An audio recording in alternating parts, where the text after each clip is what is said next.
नमस्कार, आप देख रहे हैं प्राइम टीवी और मैं हूं आपके साथ मुस्कान असमानी। रुक करेंगे मध्य प्रदेश की खबरों की ओर। सीएम शिवराज सिंह चौहान ने कहा है कि वो दिल्ली नहीं जाएंगे, वो कल छिंदवाड़ा जाएंगे। छिंदवाड़ा की वो 7 सीट हारे हैं। उन्होंने कहा कि अब मुझे वहां बात करनी है कि हार के क्या कारण रहे। उन्होंने कहा कि हम 29 मोतियों की माला प्रधानमंत्री नरेंद्र मोदी जी को एमपी से पहनाएंगे।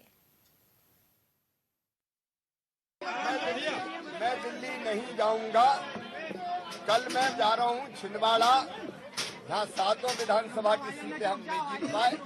मेरा एक ही संकल्प है, 29 की 29 सीटें भारतीय जनता पार्टी जीते मध्य प्रदेश में। और श्रीमान नरेंद्र मोदी जी, हमारे प्रधानमंत्री जी, जो हमारे नेता हैं, उनके गले में 29 कमल की माला डाल के संपूर्ण बहुमत यहाँ से भारतीय जनता पार्टी को मिले और वो फिर से भारत के प्रधानमंत्री बने।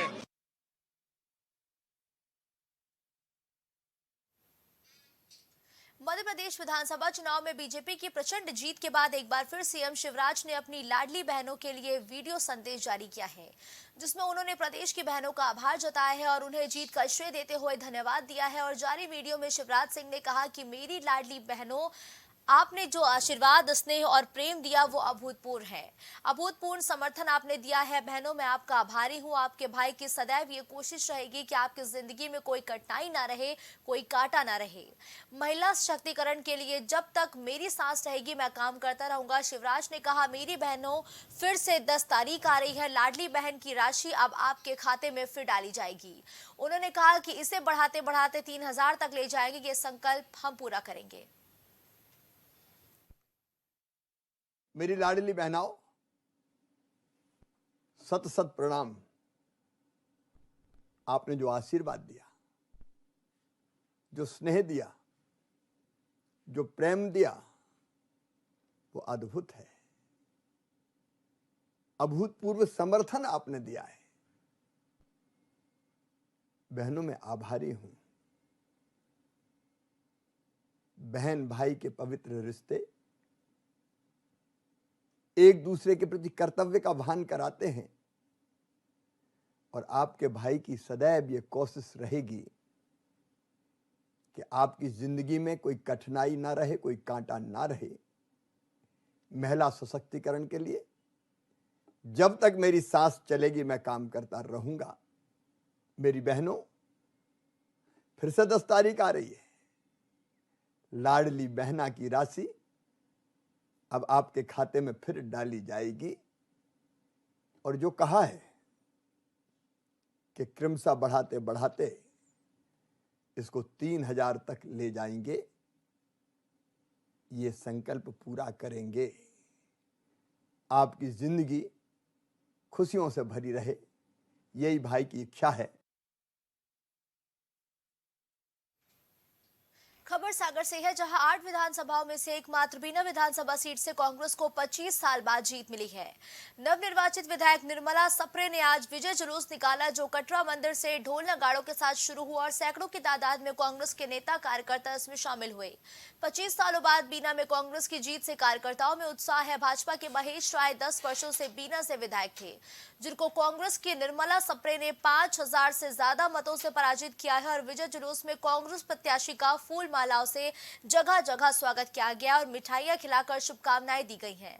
उन्होंने बीना के मतदाताओं का आभार व्यक्त किया और कहा कि लाडली बहना का असर मध्य प्रदेश में होगा, लेकिन बीना के मतदाताओं की लाडली बहना में इसलिए मुझे सेवा का अवसर दिया। सभा के एक एक सम्मानीय मतदाता, जिन्हें मैं अपना भाई मानती हूँ, उन सबके लिए बहुत बहुत धन्यवाद देती हूँ कि आपने इस बार अपनी बहन को चुना। दूसरा, मेरे जो कांग्रेस के कार्यकर्ताओं ने एकजुट होकर जो कांग्रेस पार्टी को जिताया, उन सब के लिए मैं बहुत बहुत धन्यवाद। और जिनने प्रत्यक्ष और अप्रत्यक्ष रूप से मेरा सहयोग किया है किसी भी माध्यम से, उन सब के लिए मैं बहुत बहुत धन्यवाद देती हूँ। और मैं कहना चाहती हूँ अपने सम्मानीय बीना के सम्मानीय भाइयों को कि आपकी ये बहन आपकी हर उम्मीद पर खरा उतरेगी और बीना के चहुमुखी विकास के लिए हमेशा संकल्पित रहेगी।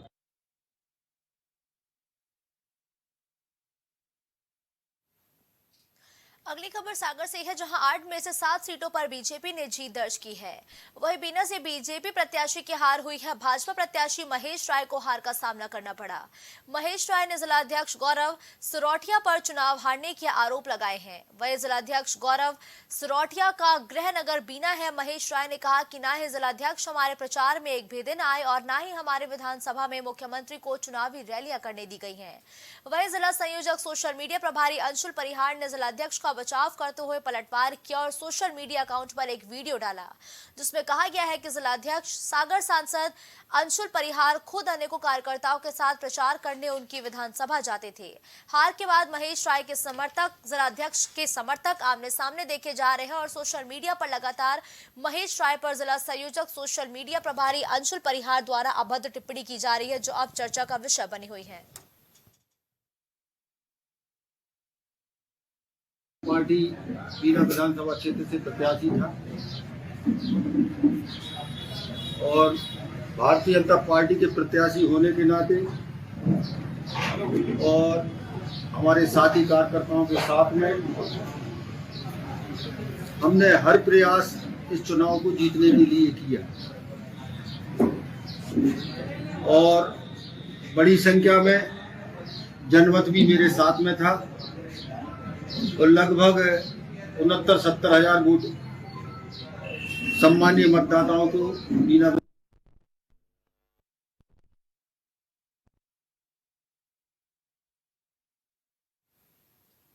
भोपाल के बोड़ा थाने क्षेत्र के गांव पिपलिया रसोड़ा में 5 साल की बच्ची माही को प्रशासन ने करीब 8 घंटे के बाद रेस्क्यू ऑपरेशन के बाद बाहर निकाला है और इलाज के लिए भोपाल रेफर किया है। भोपाल में इलाज के दौरान माही जिंदगी से जंग हार गई। बताया जा रहा है कि माही में ऑक्सीजन कम हो गई थी और गले में भी सूजन आने की वजह से माही हमारे बीच नहीं रही।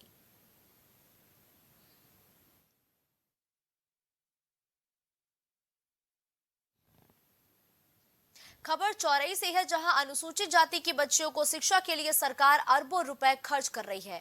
उन्हें रहने को छात्रावास में खाने पीने से लेकर अन्य सुविधाएं भी मुहैया करा रही है, लेकिन इन छात्रावास में जिन अधीक्षकों को इनकी देखभाल की जिम्मेदारी सौंपी गई है, वही छात्राओं को भगवान भरोसे छोड़कर अपने स्वार्थ सिद्धि में लगे हैं, जिसका बड़ा उदाहरण नगर के वार्ड नंबर 1 से लगे नवे गांव में स्थित अनुसूचित जाति के कन्या छात्रावास में देखने को मिला है, जहां सोमवार शाम के खाने के बाद 4 छात्राएं फूड पॉइजनिंग के शिकार हो गए, जिन्हें गंभीर हालत में चौरई सामुदायिक केंद्र लाया गया, जहां बीएमओ ने छात्राओं की गंभीर हालत देखते हुए उन्हें छिंदवाड़ा जिला अस्पताल रेफर किया है, जहां छात्राओं की हालत नाजुक बनी हुई है।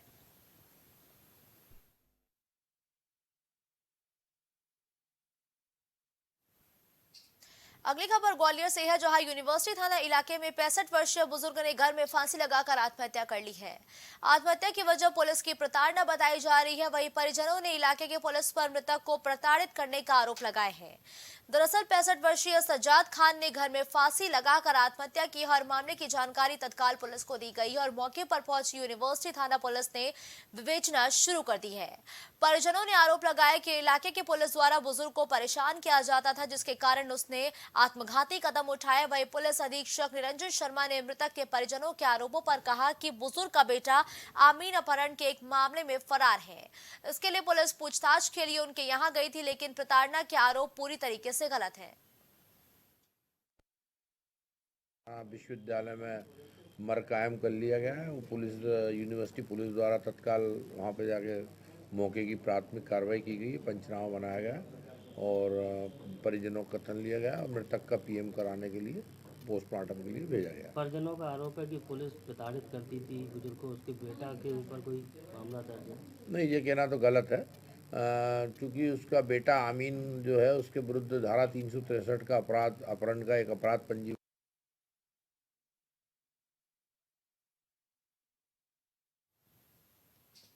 खबर ग्वालियर से है, जहां एसपी ऑफिस में जनसुनवाई के दौरान धोखाधड़ी का अनोखा मामला सामने आया, जहां एक दूध डेयरी संचालिका ने शिकायत की है कि शहर के एक प्रॉपर्टी कारोबारी और बिल्डर द्वारा 2 साल तक रोजाना 4 किलो दूध लेने के बाद भुगतान नहीं किया गया और बिल्डर की पत्नी पैसे मांगने पर झूठे मामले में फंसा देने की धमकी दे रही है। मामला हजीरा थाना क्षेत्र के चौराहा क्रेन इलाके के पास का है। यहाँ परमार दूध डेयरी की गुड्डी परमार ने आज एसपी ऑफिस में अपनी शिकायत लेकर पुलिस अधिकारियों के पास वो पहुंची। इस दौरान दौरान उन्होंने बताया कि सिटी सेंटर इलाके के रहने वाले कारोबारी कपिल दीक्षित जो प्रॉपर्टी का काम भी करते हैं, वो उनकी डेयरी के परमानेंट कस्टमर थे और साल 2016 से लेकर 2019 तक उन्होंने रोजाना तकरीबन 4.5 किलो दूध उनकी डेयरी से लिया और भुगतान करने पर जल्द भुगतान करने का बहाना बनाकर टाल देते थे और जब भुगतान की राशि 1,10,000 रुपए के करीब हुई तो उन्होंने दूध लेना बंद कर दिया। बिल्डर के घर रुपए मांगने जब उनके बेटे जाते हैं तो बिल्डर की पत्नी झूठे मामले में फंसाने की धमकी देती है। वहीं महिला की फरियाद पर एसपी ऑफिस में मौजूद अतिरिक्त पुलिस अधीक्षक ने पीड़ित महिला को मामले की उचित जांच कर कार्रवाई करने का भरोसा दिया है। आज हम ये शिकायत लेके आए थाने में, तो रिपोर्ट ली नहीं थी। ये कही आप केस शेष लगाओ, कोर्ट में जाओ, लेकिन वो फिर बोले कि एसपी ऑफिस पे जाओ। फिर हमें एसपी ऑफिस पे आज आया तो अपना आवेदन दिया है, तो सर ने बोला कि हम कानून कार्रवाई करवाएंगे। मेरी 14 भैंस है, 7 गाय कपिल दीक्षित दूध लेते थे 4 किलो मेरे यहाँ से रोजीना। उन्होंने कोई पैसा नहीं दिया। पहले उसकी माताजी बीमार हो गई, फिर उनका बहू उसकी पत्नी खुद पागल हो गई, कहती रही अब दिलवाएंगे अब दिलवाएंगे। अब घर पे जाओ तो उसकी पत्नी कपड़े फाड़ के बच्चों को खींचती है, कहती है तुम्हें केस लगा दूंगी, कैसा तुमने दूध पिलाया, मैं तुम्हें देती हूँ पैसा 1,10,000। वही यही प्रॉब्लम है उसकी। पहले मम्मी की बहाने करता रहा, पत्नी का बहाना करते लगा। अब वो कह रहा है मेरा बिल्डरों में पैसा फंसा है, मेरे पे है ही नहीं पैसा। थाने गए थे, थाने वालों ने कहा ऐसा पैसा हम नहीं दिलवा सकते, आप उसकी मारपीट करो फिर केस दोनों पे लगाएंगे।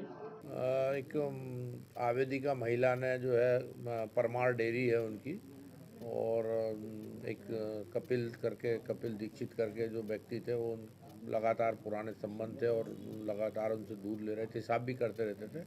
और फिर विश्वास में लेके उनको 1-1.5 साल तक दूध लिए 4 किलो, और उसका पेमेंट नहीं दिया तो उस संबंध में उन्होंने जांच के लिए आवेदन दिया है, धोखाधड़ी और अमानत में खयानत का इस संबंध में आवेदन दिया, तो उसकी जांच करवा के वैधानिक कार्रवाई की। लगभग कितनी राशि का दूध दिया? करीब 1,10,000 रुपये का दूध का हिसाब बता रही है।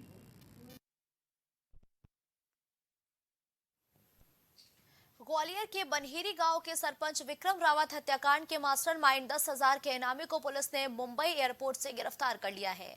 मुंबई पुलिस ने असिस्टेंट कमिश्नर मनोज शर्मा की मदद से पीएफ कमिश्नर को उसे गिरफ्तार करने में सफलता मिली है। पुलिस की टीम पीएफ कमिश्नर को लेकर ग्वालियर के लिए निकल चुकी है। हत्याकांड के बाद से पीएफ कमिश्नर फरार था, जिससे पुलिस उसकी गिरफ्तारी के लिए लगातार तलाश कर रही थी। इस हत्याकांड में शामिल सभी आरोपियों को पुलिस पूर्व में गिरफ्तार कर चुकी है। वही पुलिस ग्वालियर लाने के बाद आरोपी से हत्या की साजिश रचने के बारे में भी पूछताछ करेगी। आपको बता दें कि पड़ाव थाना क्षेत्र के गांधीनगर स्थित कांति नगर में 9 अक्टूबर 2023 को आरोन बनहेरी गांव के सरपंच विक्रम रावत की हमलावरों ने गोलियों से भूनकर हत्या कर दी थी। हत्याकांड में 4 को नामजद समेत 12 लोगों पर हत्या और हत्या के षड्यंत्र का मामला दर्ज किया था।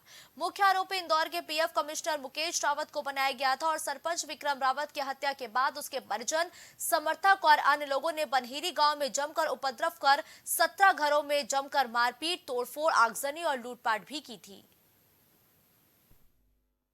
इन पे 10,000 का इनाम घोषित किया गया था और इनकी लगातार पुलिस तलाश कर रही थी। उसी में कल ये मुंबई एयरपोर्ट पे इनका पकड़ा गया है इनको, और पुलिस टीम अब इनको यहाँ पर लाएगी और फिर फर्दर कार्रवाई हम करेंगे। इनके ऊपर एक बेसिकली अभी जो है एक मर्डर का केस लगा हुआ है, जो विक्रम सरपंच का मर्डर हुआ था वाला, और एक 306 का मामला है। तो हम उनसे बातचीत करके उसमें एक में तो हमने इनाम घोषित किया था जो विक्रम सरपंच का मर्डर था, जिसमें इनका षड्यंत्र और आरोपियों के साथ में भूमिका इनकी आई थी प्लानिंग की। तो उस पर इन पे पहले गिरफ्तारी करेंगे और फिर कार्रवाई करेंगे।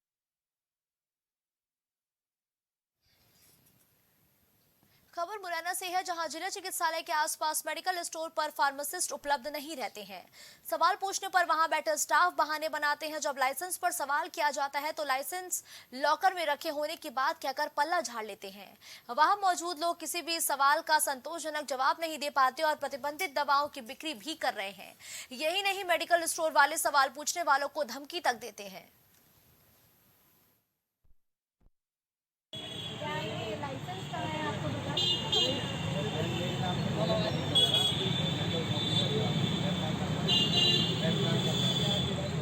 तो आपके फार्मासिस्ट कहाँ मिल जाएंगे? जो उनका तो काम है बैठना, दवाई तो वही देती है। आप कैसे दवाई देते हो? अच्छा, आप करती हो। फार्मासिस्ट का लाइसेंस दुकान पर लगा के रखना आवश्यक है। क्या आपकी दुकान पर कहीं भी ये लाइसेंस लगा हुआ है? कहाँ लगा है? ड्रॉवर में रखा हुआ है, आप मुझे दिखा दीजिए।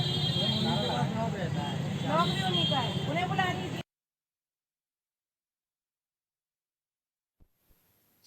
खबर मुरैना से है, जहां सुमावली विधानसभा क्षेत्र में जोरा जाने वाले मुख्य सड़क मार्ग पर बड़े बड़े गड्ढे हैं, जिन पर पानी भर जाने से लगभग पूरा दिन जाम की स्थिति बनी रहती है। लोगों को परेशानी तक का सामना करना पड़ता है और दुर्घटना की भी आशंका लगातार बनी हुई है। जरा जाने के लिए यही मुख्य मार्ग है और यहां से सुबह शाम मुरैना के कई बड़े स्कूलों की बसों का निकलना भी होता है। रास्ते पर गड्ढा होने से वहां गलत दिशा से लोग निकलते हैं और जाम की स्थिति भी बनी हुई है।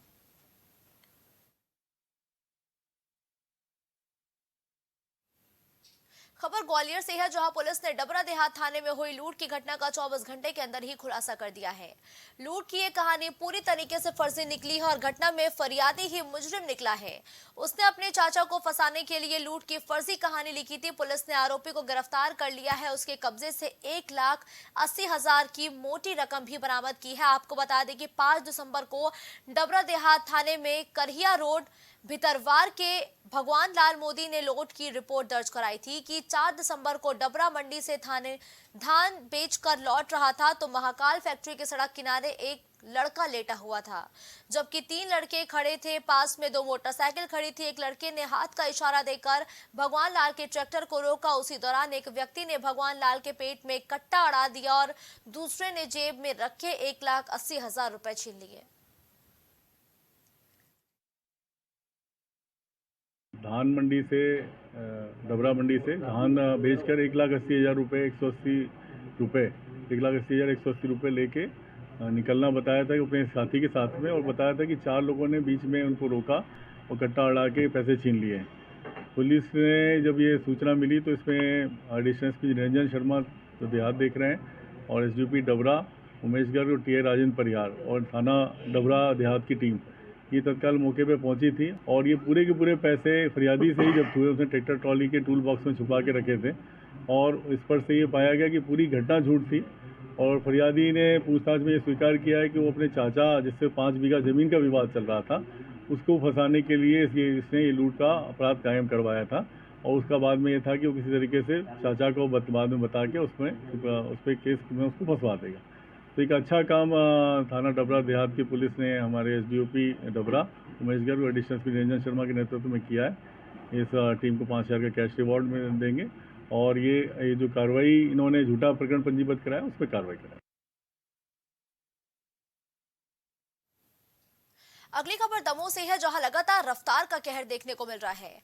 मंगलवार देर शाम हटा दमोह मार्ग पर एसबीएन कॉलेज के पास तेज रफ्तार 2 बाइकों के आमने सामने से जोरदार भिड़ंत हो गई है। हादसे में दोनों बाइकों पर सवार 3 लोग गंभीर रूप से घायल भी हुए हैं, जिन्हें राहगीरों की सूचना पर 108 वाहन की मदद से हटा सिविल अस्पताल भेजा गया, जहां प्राथमिक इलाज के बाद हालत गंभीर होने पर दमोह जिला अस्पताल रेफर कर दिया गया है।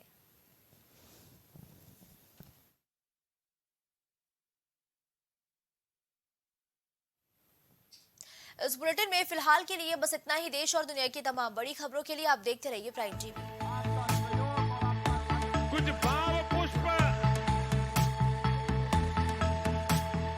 आप देख रहे हैं प्राइम टीवी, सच साहस सरोकार।